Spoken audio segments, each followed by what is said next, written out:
Welcome back to the channel and welcome back to another quick pick prediction video. In this video, I'll be predicting the featherweight bout between Youssef Zalal versus Sean Woodson. And I see this one right here. So let's look at the heights first. Sean Woodson is 6'2 at 145 and Zalal is 5'10 at 145. Two very tall guys for one lanky guy for 145 and one guy that is ridiculously long for 145. 6'2 at 145 versus 5'10 at 145. So, yep. Lanky versus just long and tall at the weight class. And obviously this one right here is, I'm still high on Youssef Zalal, but I just don't, cut and dry, I just don't think he necessarily has shown to resent the style that's going to beat Sean Woodson or has beaten Sean Woodson. And that will be a guy that's going to be in his face pressuring and getting it, wearing down Sean Woodson with pressure and strikes. And definitely could be grappling. You go over there with like a good, solid wrestler, grappler type fighter that could maybe score some takedowns on him and hold him down and break him down the ground. Definitely that's the way to beat him. Or a striker like in the last fight that stayed in front of, like, even though he was out striking Julian Rosa like early, the fact that Julian Rosa would still just keep pressing, throw his own shots and wasn't really, minding his strikes too much. Like, yeah, you're looking good, you outboxing me, you tearing me up out here, but I'm gonna keep pressing. And it's pretty much start to pressure and make him feel claustrophobic and just feel like nothing he's doing is really working out. Start to breaking down with your pace, your pressure, and still just keep coming and keep throwing your own shots.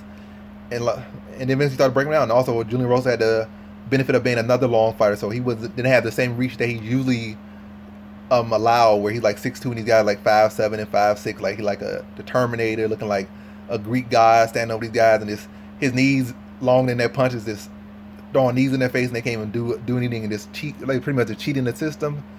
So he's going against a fighter that's pretty much just as long as him, but not the same with Zalal. Zalal's still tall, but either way, I'm not. That's not really the whole thing. I don't think it's just all about height with him. But anyway, I don't see Zalal not really a heavy puncher, not really a knockout striker.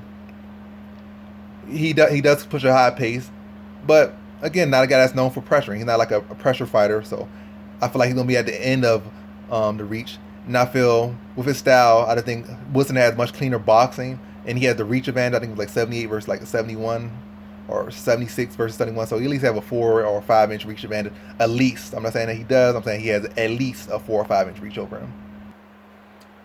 him.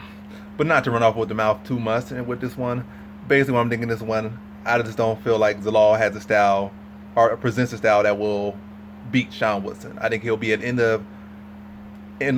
of Woodson's reach.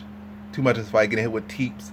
I'm not saying he's not a guy that's going to be so flat-footed just to be walking in like a zombie getting kicked or not, but I do feel like he'll be out of range or out at Woodson's range and not in his own range. He can find success, but I feel like more than often than not, the boxing of Woodson in his length will be prevailing in this one, and he'll be the one leading the dash. Sean Woodson will be. Zalal's wrestling and grappling could present an interesting issue or a challenge for Woodson. But I don't think his offensive takedowns have all been all that great. And in most cases, where a flaw of Zalal is that he's a fighter, he got Pettis syndrome. Like, you go against a good wrestler or grappler, a lot of times he get him on the bottom. And looking decent and looking solid off his back. But in MMA, if you're on your back, you're not securing the submission, or you're spending too much time there, you lose decisions. And so that's been an issue of his.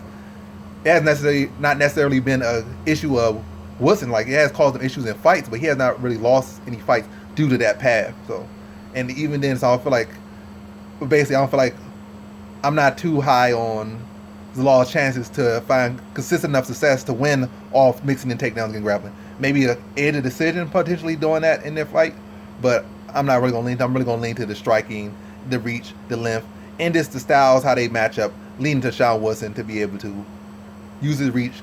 Zalal fight pretty much at the range of Woodson, and Woodson winning that battle every single day at this given moment in their careers. Both young fighters, but right now I just think, as far as they match up right now, I'm leaning to Woodson. So in this one, I got Sean Woodson by decision.